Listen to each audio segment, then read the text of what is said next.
Hey, what's up DIYers? Mike Boards with the Mike Boards channel. Thank you for watching. In today's video, we are working on my dad's 1987 Gravely 18G riding mower. I'm so honored that he is allowing me to work on this. And in today's video, we're going to show you the proper and safe way on how to replace the ignition switch. Let's get started. All right, DIYers, here we are at my dad's 1987 Gravely lawnmower, and he is the original owner. And I remember this as a kid. In fact, I'll show you a quick little photo right now.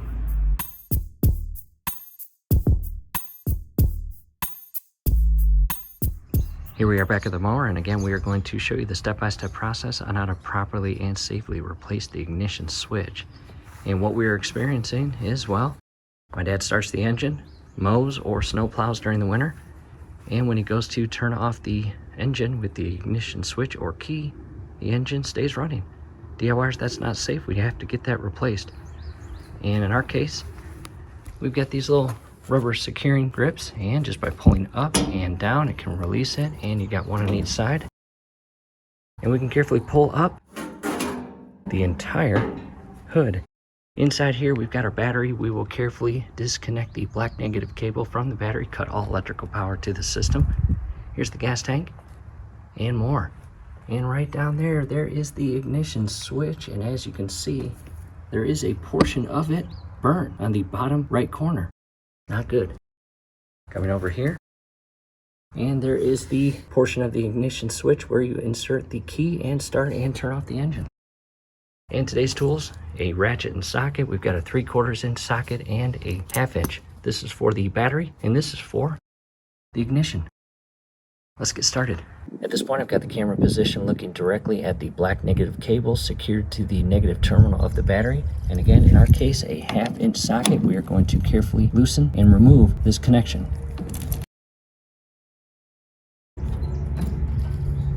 And as you remove this, go ahead and position that cable or connection point away from the terminal lead of the battery, so during the project, it's not going to hop back up and make contact with that lead. That would not be good.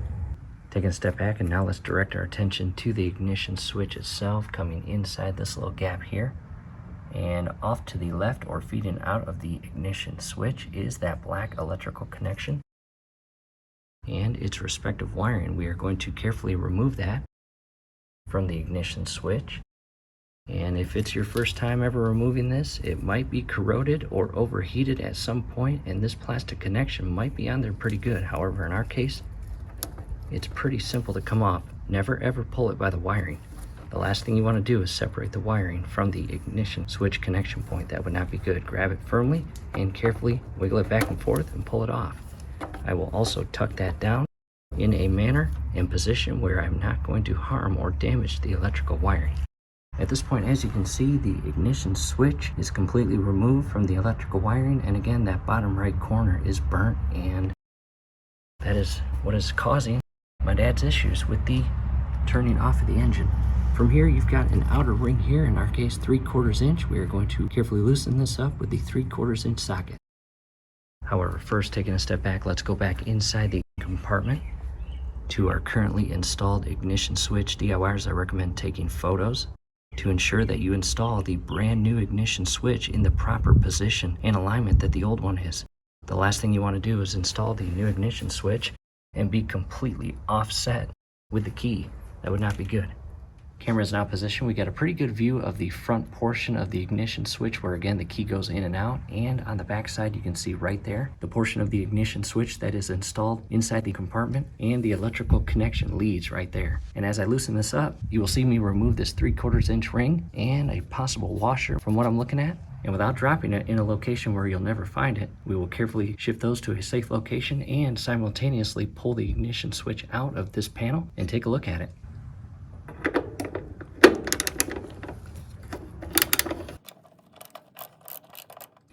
And once you loosen it up with the ratchet and socket, you might be able to get away with loosening it by hand, as you see here. And again, do your best not to drop it. And here is the 3/4 inch ring nut and washer. Set that in a safe location, and I can carefully come inside the compartment and pull the ignition switch out, as you see right there. And again, DIYers, look how burnt that is. This section right here of the ignition switch or shut-off feature of the switch is burned and will never work again. In other words, it will never fix itself. From here, we'll head to the workstation and grab the new part. However, if you are curious what it looks like with the ignition switch removed, there it is. You can grab a paper towel and clean that mating surface there if you want to. That will be personal preference. DIYers, we are back to the workstation and we are always busy here. Got a jet ski trailer in-house. We are going to rebunk the trailer. And this is for our 1995 Sea-Doo XP. And many upcoming videos on that as well. However, let's hop to the workbench. Making our way around the jet ski trailer, and again, DIYers, to the workbench. We are always busy here working on boats, jet skis, and more. And this is the internal portion of my parents' jet ski engine. We just recently had it fully overhauled. It's a 951 DI or direct injection engine to a Sea-Doo GTX. However, to the brand new OEM part, if you do not know, Gravely is actually owned by Aaron's Corporation. And as you can see, our brand new OEM Gravely ignition switch came in a packaging with an Aaron's Corporation sticker on it. Let's go ahead and open it. And here it is unpackaged. As you can see, there is the brand new part. Again, ignition switch and a brand new key. Check that out. Let's head back to my dad's mower. DIYers, we're back to the mower. Let's take a look at the old compared to the brand new. And a significant difference, as you see right there, and the part is the exact same dimension-wise and color-wise. If you take into consideration the wear and tear over the years on the aluminum part or casing of the old part. Now to view the backside or the portion of the ignition switch that is installed inside, I want to take into consideration or direct our attention to this cutout right here. You have a curled up or bent in toward the compartment tab. That plays a significant role when properly aligning your ignition switch. You've got this little cutout right there. And that cutout right there has to be aligned with that bent in, again, compartment tab. Camera now positioned with a close-up view of that bent in tab. And again, that's very important. And as we insert our brand new ignition switch, as you see right there, I'm going to have that little notch right there perfectly aligned with that bent in tab. And you can see it's not aligned. I will turn the switch. There it is. From here, I'll go to the inner side, install the washer and 3/4 inch ring nut. We're now looking at the inner portion, and again, grabbing the washer, followed by the 3/4 inch ring nut, as shown here.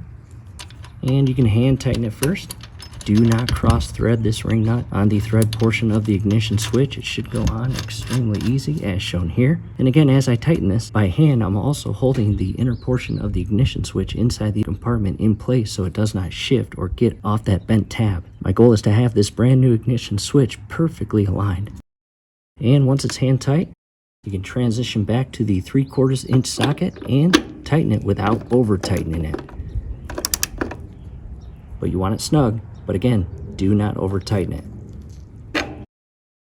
Once that's secure, we will go back inside and secure the electrical connection point. Back inside the compartment, and again, without grabbing the wires, go ahead and carefully align the electrical connection point. And DIYers, if this portion is dirty or corroded, go ahead and clean it.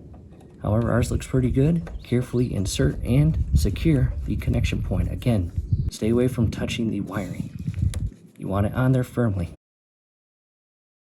Taking a step back, and DIYers, before we restore or reestablish electrical power to the system, double check everything. Coming to the front portion of the ignition switch where the key slot is, and if installed properly, it should be aligned at the 12/6, which in our case it is. And again, that bent tab plays a significant role when installing and aligning the brand new ignition switch. Electrical connection is secured. All looks good. Time to resecure the black negative cable to the negative terminal of the battery. Camera now looking at the battery and terminal, and DIYers, if it does spark, that is normal. Just be careful and push it all the way down as far as you can, followed by grabbing your 1/2 inch socket and tightening the connection firmly on the terminal.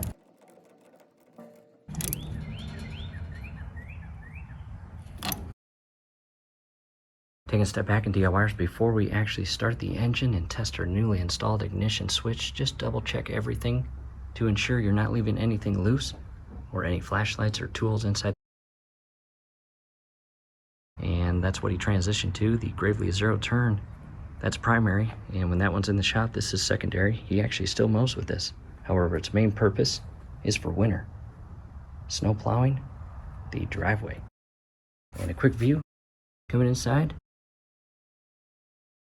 Another reposition of the camera. It is now time to test our newly installed ignition switch.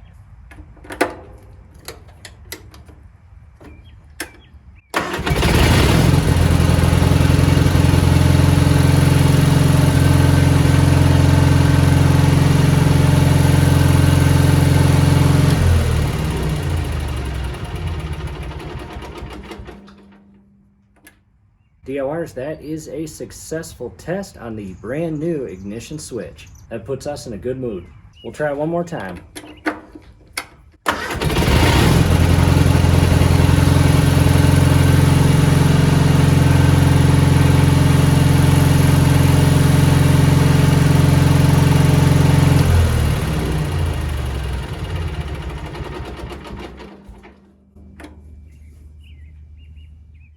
Making our way to the front, and in our case, again, we had these little rubber securing locks there.